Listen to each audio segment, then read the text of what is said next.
Francia 1998 es un mundial que recuerda con mucho cariño gran parte de la afición mexicana gracias a un muy digno desempeño del tricolor, que obtuvo un triunfo sobre Corea del Sur, dos intensos empates ante Holanda y Bélgica y logró poner a Alemania contra la pared en octavos de final. 1998 también fue el año donde una palabra muy curiosa entraba al vocabulario del pueblo mexicano. El Fondo Bancario de Protección al Ahorro, FOBAPROA, era convertido en deuda pública como consecuencia de la crisis económica de 1994.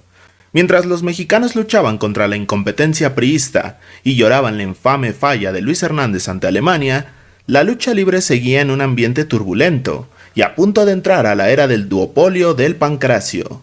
Hoy en Cuatro Esquinas, la segunda entrega del serial, ¿Cómo era la lucha libre en el Mundial? Francia 98. ¡Vamos!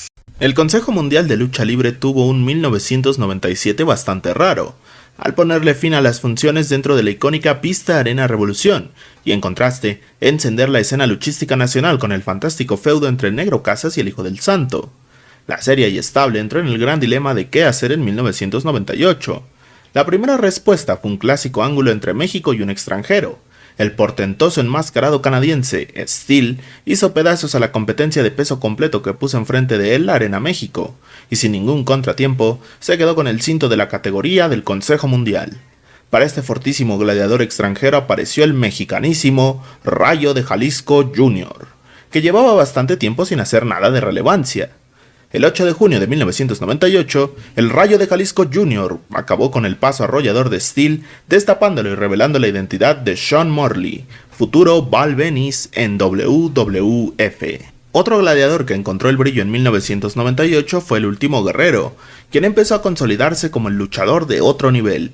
El 11 de septiembre en la Arena México, el guerrero acabó con la máscara de Mr. Águila, Jesús Guadalupe Delgado, quien fue uno de varios mexicanos de la Arena México que se fue a grabar el programa WWF Superastros. Hablando de ello, Santo, Negro Casas, Mr. Águila, Pantera, Apolo Dantes fueron parte del WWF Superastros, programa realizado por el Imperio McMahon y transmitido por Univision en Estados Unidos.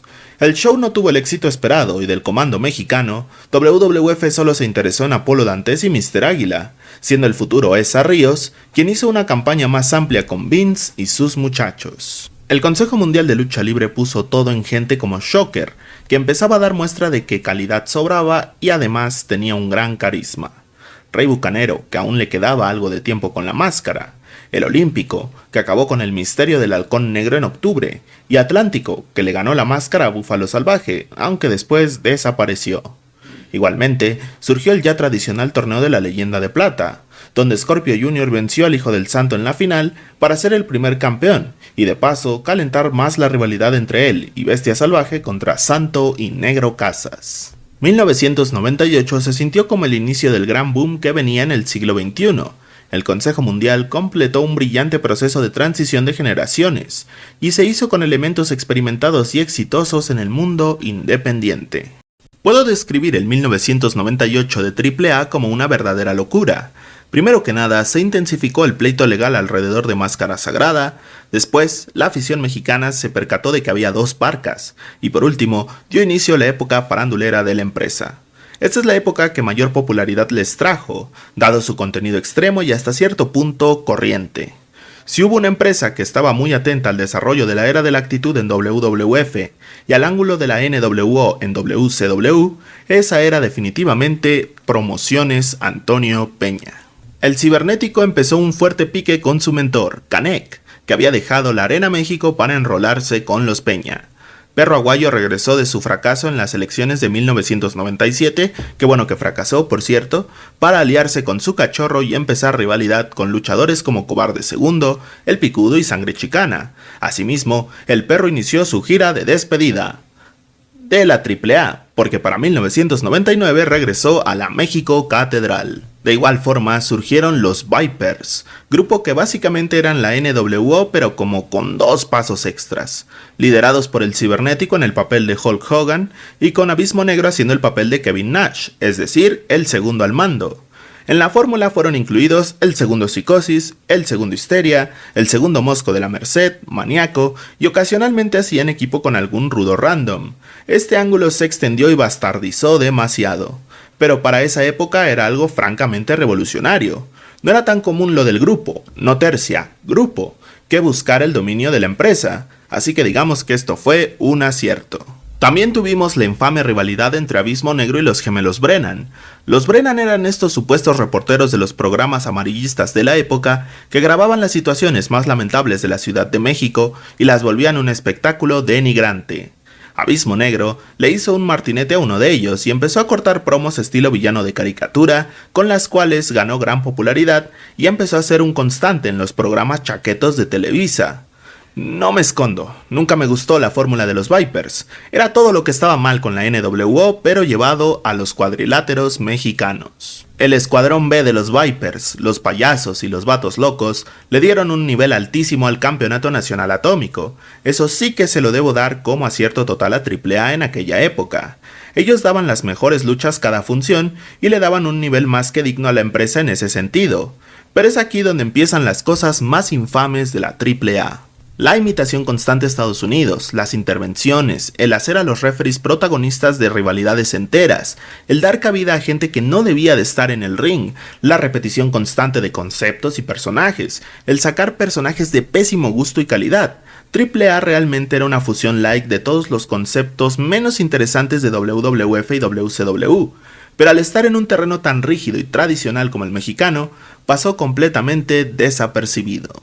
El surgimiento de Promel y la posterior compra y conversión a Promo Azteca le garantizó a la lucha libre una tercera opción, con un apoyo valiosísimo como era el de WCW por conducto de Conan.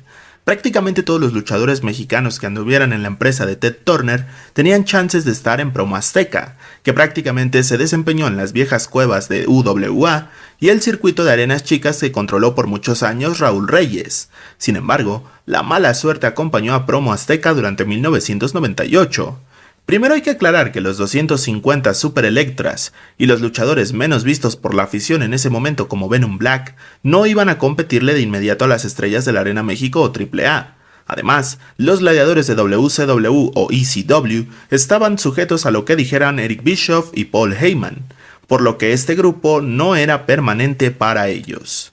Contrario a lo que muchos dicen, no fue José Ramón Fernández quien mató a Promo Azteca.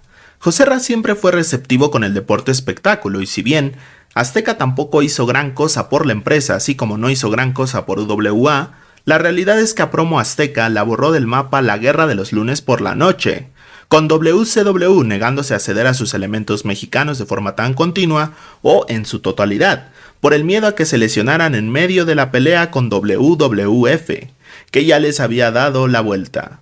Promo Azteca llegó, hizo ruido, pero no le alcanzó para sobrevivir. Para ellos habrá video antes de terminar abril. Lo prometo por el osito Bimbo.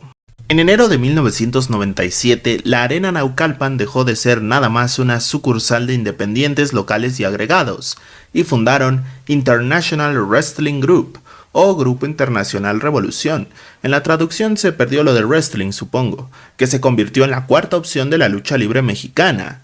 IWRG experimentó un primer año curioso, con sus invenciones franquicia como los oficiales, enfrentando a todo aquel que osara poner pie en Naucalpan. El Grupo Revolución tuvo al Villano Tercero como una carta de inicio muy valiosa. Además, pudo establecer a luchadores franquicia como el Dr. Cerebro, que no siempre fue el mismo, pero ya hablaré de eso después, así como una alianza con el Consejo Mundial de Lucha Libre, que les permitió llevar gente como el Hijo del Gladiador, Felino, Atlantis, Hijo del Santo, entre otros. Esta alianza generó uno de los ángulos más morbosos de la historia de la lucha libre mexicana, ya que IWRG reclamaba ser la legítima dueña del personaje y diseño de Mr. Niebla, cosa que los llevó a desarrollar a un nuevo Niebla que posteriormente rivalizó con el Niebla de la Arena México, en uno de los eventos más memorables de la década de los 90s. Aún falta para esa parte de historia, pero ciertamente IWRG demostró que llegó para quedarse.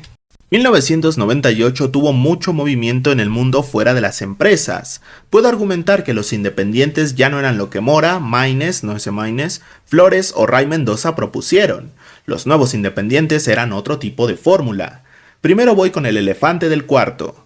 Pierrot Jr. cortó con AAA y no se enroló de inmediato con el Consejo Mundial. En 1998, el Bocazas entró en un pique con la parca original, y esta historia es un video que debo hacer. También se los prometo para antes de terminar abril, pero voy a darles los puntos resumidos.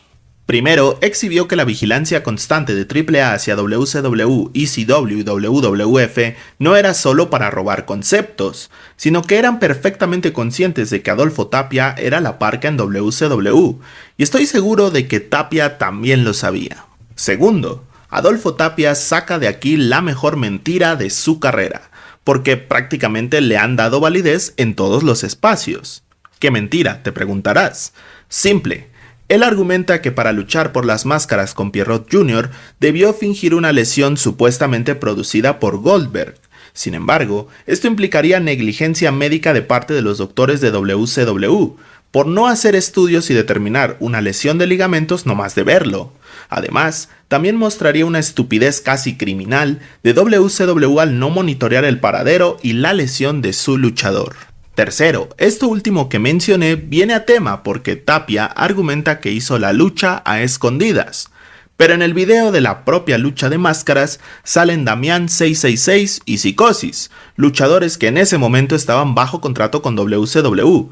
Entonces en la empresa de Turner estaban bien pendejos porque se les escaparon 3 o más luchadores por varias fechas, porque Nicho, Damián, Halloween y compañía se presentaron durante ese espacio de tiempo en todo el territorio norteño.